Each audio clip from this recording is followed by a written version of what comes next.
for your 5 minutes. Thank you, Chairwoman and Ranking Member, for holding this hearing today.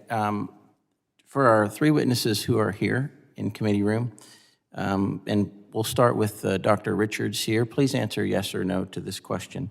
Do you think border security directly relates to national security? Yes or no? I don't see how that has anything to do with public health or medical science. Okay, you're a doctor, sir. You've got an MD, a PhD. You're a smart guy. So you don't have an opinion?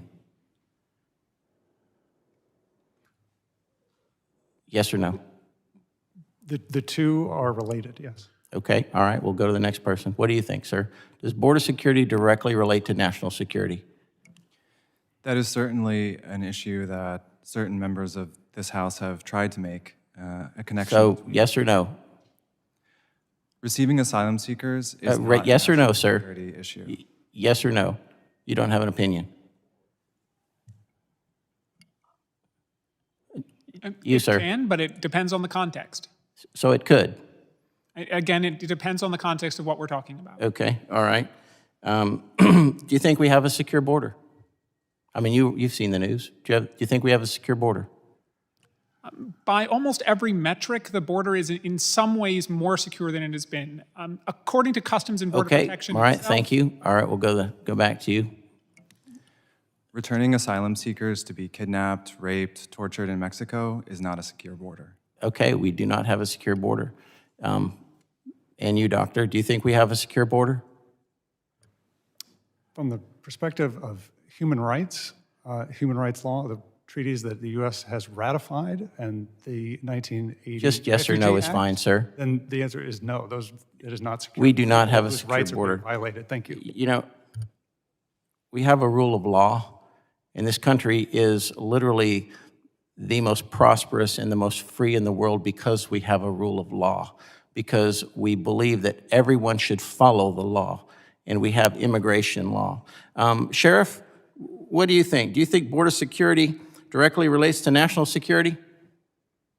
Absolutely, 100% correct on that. And if I could add, member, the fact that we have lost law enforcement on the southern border as a result of an unsecure border, both on the health side of it and the public safety because of the violent acts.